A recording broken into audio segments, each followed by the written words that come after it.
Olá, meu nome é Luciano, e você está no canal Teologia Puritana.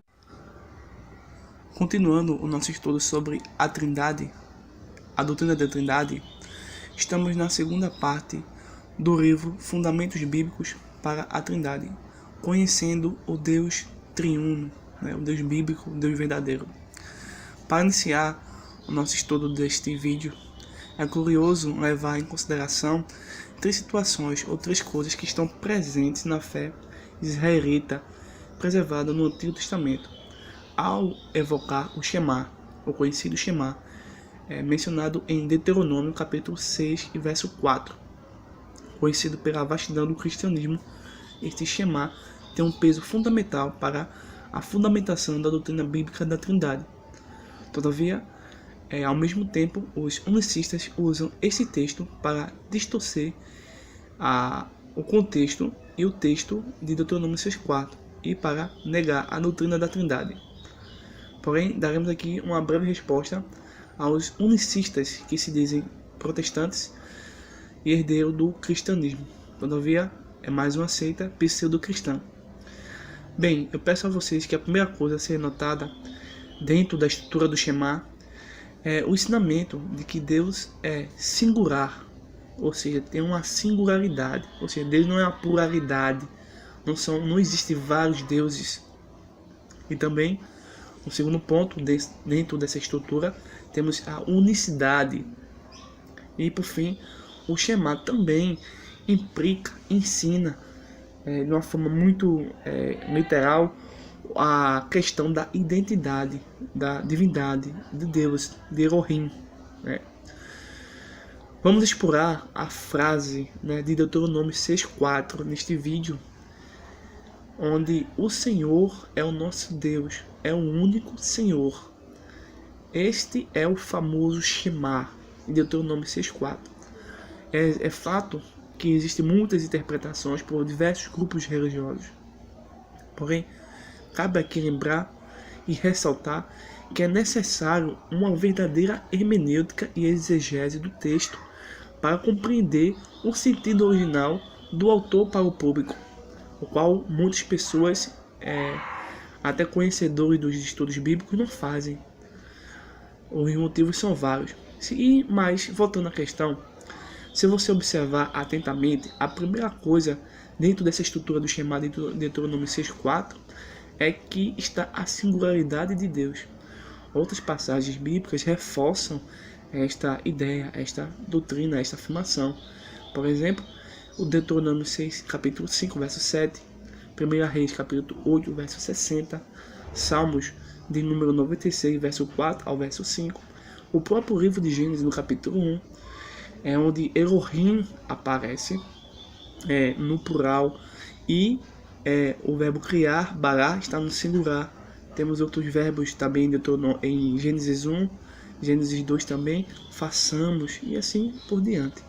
Temos também 2 Reis, capítulo 5, Deuteronômio, capítulo 2 e o capítulo 4, e 1 Samuel, capítulo 5, verso 1 ao 5, e assim por diante. E também temos uma segunda questão, que é a unicidade de Deus presente no Shema. Isso significa, você que está me escutando, que Deus não é apenas único, ele é essencialmente um. A divindade é uma só, não se divide em três. Também temos a identidade de Deus, ou seja, o Shema diz ainda que esse Deus é o verdadeiro Yahvé. Na verdade, Deus também aqui é Yahvé. Quem define o que significa o monoteísmo é o próprio Yahvé, e não é o conceito monoteísta que define Yahvé. E é essa questão que deve ser entendida. E aí é que o argumento unicista cai por terra, porque o unicista usa o conceito de monoteísmo para conceituar a divindade. Na verdade, é a divindade que conceitua o monoteísmo e assim por diante. Vamos abrir a Bíblia. Peço a você que abra sua Bíblia aí em 1 Coríntios capítulo 8, versículo 6. Um dado muito importante para o nosso estudo da Trindade, tá certo? Temos aí consultado vários textos, vamos consultar agora um texto do Novo Testamento.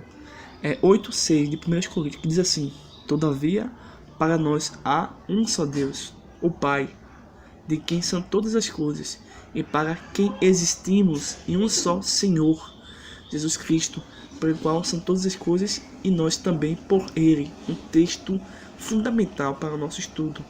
Isso aqui é uma repetição, entenda, que é uma repetição do chamar de Deuteronômio capítulo 6, verso 4. Sim, é uma repetição. Leve em consideração que o autor, Paulo, ele não é unicista, ele é judeu, ele não é católico, ele não é evangélico, ele não é de uma seita, ele é judeu, convertido e salvo e lavado pelo sangue de Cristo, dentro do Novo Testamento do primeiro século. Ele está escrevendo a partir do referencial do Antigo Testamento, e não do referencial das novas interpretações unicistas ou de outro ramo das seitas que conhecemos no dia de hoje. Não é isso.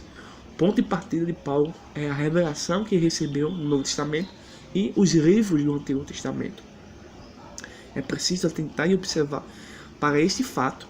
Sem isso, realmente, qualquer outro tipo de doutrina vai ter cabimento aqui. Porém, quando nós enxergamos o texto com honestidade e respeito, compreendemos o significado correto. Quero também destacar aqui que tem pessoas que agem de má fé e rejeitam o credo de Nicéia por N razões sem fundamento nenhum, né? Mas em todas as eras, todas essas falsas razões são proferidas por unicistas ou por outras seitas. É interessante que, ao citar até algo do credo de Nicéia para contradizer a doutrina da Trindade, eles citam de fora do contexto.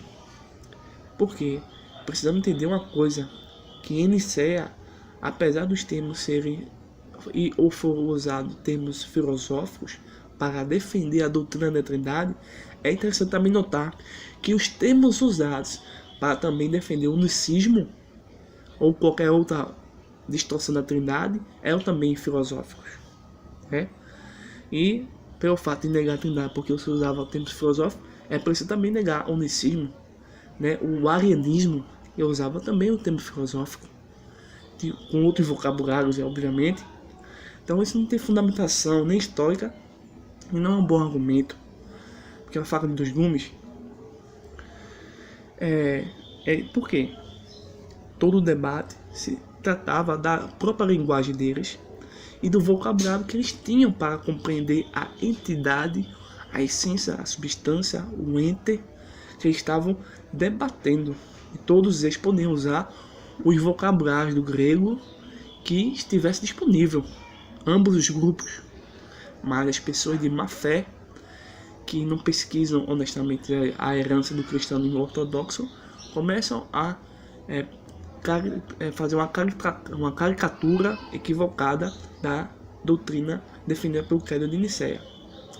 Em Nicéia, em 325, ano que ocorreu esses debates importantes para a fé cristã, uma frase de grande impacto que dói aos ouvidos das seitas unicistas, que perdura até hoje e vai perdurar para todo sempre, é que essa expressão pode ser evocada no dia de hoje. Em Nicéia, a frase que se tornou histórica, uma frase que tem realmente fundamentação bíblica, é que Jesus é de uma substância como o Pai. Isso destrói o saberianismo, o arianismo, o unicismo e outras formas de interpretação do que é a divindade. Ou seja, Deus e nem Jesus, nem o Pai, são partes de um ecumenismo ou de um pluralismo religioso. Ou seja, Jesus não tem nada a ver com Krishna, Buda, Maomé e outros seres divinizados por falta do entendimento correto. Bem, para terminar este vídeo, quero citar aqui para vocês Isaías capítulo 45 e o verso de número 5 e verso de número 6. Diz assim: Eu sou o Senhor e não há outro. Além de mim não há outro Deus. Eu te seguirei, ainda que não me conheces. Verso 6. Para que eu saiba, até ao nascer do sol e até ao poente, que além de mim não há outro. Eu sou o Senhor, e não há outro. Vou dizer também no verso 7. Eu formo a luz e crio as trevas, e faço a paz e crio o mal. Eu sou o Senhor, faço todas as coisas. Quero agradecer a sua atenção. Se você gostou desse vídeo e do nosso estudo sobre a doutrina da Trindade, se inscreva, deixe um comentário, uma pergunta, compartilhe e fique aí atenado que brevemente teremos mais novos vídeos no canal. Estamos trabalhando muito a doutrina da Trindade, que está escassa no mundo evangélico nos dias de hoje. E estamos trabalhando a singularidade de Cristo, ou melhor dizendo, combatendo o pluralismo religioso. Temos 2 vídeos, que um é Cristo entre os deuses, e este é conhecendo o Deus bíblico, Deus trino. Então, os 2 vídeos vão trabalhar junto, de maneira separada, obviamente, mas tente enxergar e analisar os 2 juntos, tá bom? Até mais.